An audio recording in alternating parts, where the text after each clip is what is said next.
Hey, what's going on, good people? Armand Owens here once again with another episode of the Daily Unsung Leader. And today's episode is brought to you by one of the richest men to ever live, man by the name of Andrew Carnegie.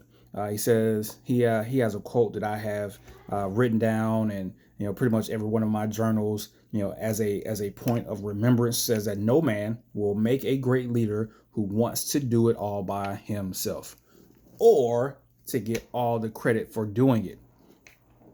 One of the things that I would always say in my chief message is that you got to get rid of the desire for credit.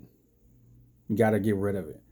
Because as a leader, if you're looking for someone to come in and give you that and pour appreciation, upon you, come down and say, hey, look at that chief go, look at that officer go, look at that person go. Yeah, it's not that is not the goal here. The goal is not the individual, right? The goal is the team. The goal is, hey, at the end of the day, we collectively won. Doesn't matter who did it, doesn't matter who was at the forefront, doesn't matter who was driving it. It's all about the end goal. It's all about the goal. It's all about the team.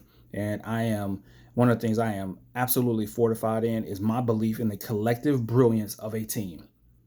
The collective brilliance of a team. I believe giving the right autonomy, the right level of guidance, the right level of expectation, any team can flourish. Any team can flourish. Obviously, there's ingredients that have to go into that to make that work. One of those ingredients is a little bit of conflict, because we're all not going to agree, all not going to be on the same page.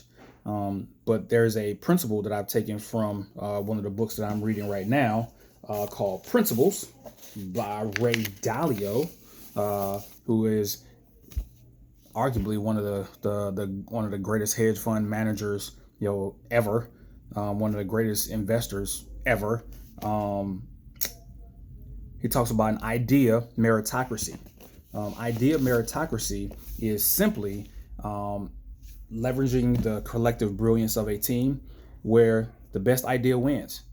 And doesn't matter if you agree, with you have disagreements within that team, you have conflict within that team, you have confrontations within that team. All those things go towards fortifying the best possible idea. And I believe, I believe in that in much of the same way, because when you leverage a team, you are bringing to bear their perspective, their world experiences, their individual greatness and uniqueness all to the table, and they combine to form up like Voltron. I probably has been manipulated in my viewing pleasures as an adolescent child, with Captain America. Let's our powers combine, where it was all about the teams. It was all about what the teams could do. Voltron was, individually they were great, but when they came together, they were unstoppable. Mighty Morphin Power Rangers. Hey, I'm still in that age bracket, right? I grew up on that, and so that probably shaped how I see, why I see the power of the team. But it's a challenge being able to influence and get the right level of performance out of that team, because especially in the military where you have so many different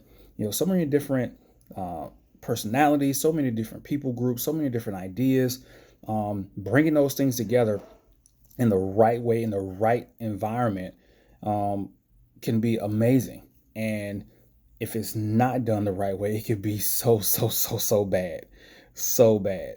And that's a challenge of the leader, right? Because on some level, that you've gotten to a place as a leader because of your personal performance, but you understand at the same time that you have to put that to the side and be able to get the best out of the people that you lead, because you've already figured out how to get the best out of yourself. That's no longer a challenge.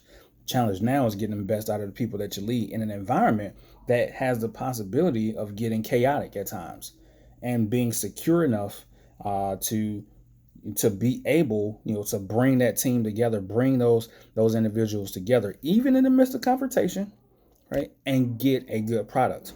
That's the challenge. That's the true challenge of the leader is managing and understanding and honoring all those different personalities and bringing those together to get the best possible product.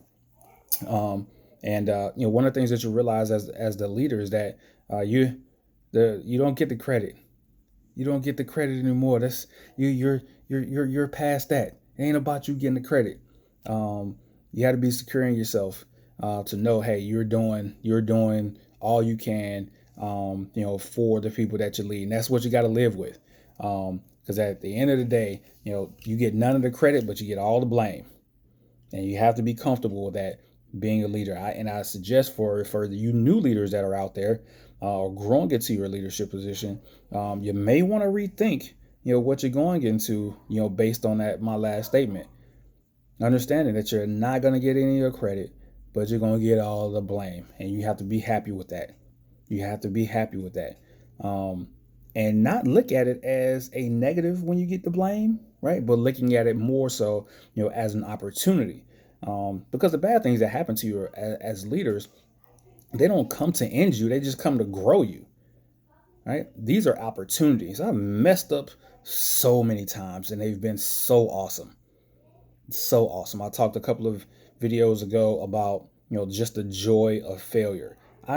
I never thought that I would get to a point in my life where I would covet failure, where I would look at, I would spend more time, looking at the beauty and joy that I've derived out of my failures more so than my wins. I never would have thought that. But the opportunities to learn, the opportunities to grow and mature and go to the next level and never put myself in a position to make that mistake again, has been, it's been priceless for me. And that I not saying that I look for opportunities to mess up or anything like that, but when I do mess up, I'm not as broken up and dejected and self-judging, in those moments anymore. Now it's all right. Yep, I messed it up. I acknowledge it. I understand it. I take responsibility for it. All right, what can I get from it? What are the opportunity? What this is an opportunity for growth here. How can I take this situation that I messed up and make it work for my good in the future, and make it work for my people for their good in the future, right? There's always new lessons to be learned. Nelson Mandela said, I never lose, only win to learn. Never lose, only win to learn." Right. So I take that, every day with me, because I ain't never lost yet. But as a leader, making sure that you're leveraging the collective brilliance of your team. I would always tell them, I got, in July it'll be 23 years for me. But I got a cheese mess of about, anywhere fluctuating from 50, all the way up to 80, but I would always say, what is my 23 years versus, 1,300 years worth of experience here? No, we're collaborating. We're collaborating on this thing, and that's how we're going to be the most right. Right? Because I can always be right as a leader. You can always be right as the leader. Always. You can always be right. That doesn't mean that you're going to be right. That just means that what you say is going to be able to go. But if you truly want to be right, lean on the collective brilliance of your team. Fortify, build your teams up, encourage, empower, and honor their collective opinions and uniqueness, even though it's going to be a lot different than what you say. And all it does is just come to challenge your comfort zone. When you thought you understood how things were going to go, and somebody comes in, swoops in with an idea that's completely counter to what you believed would even have a chance of working, and it worked more efficiently than you ever could have imagined, that's an opportunity for growth, right?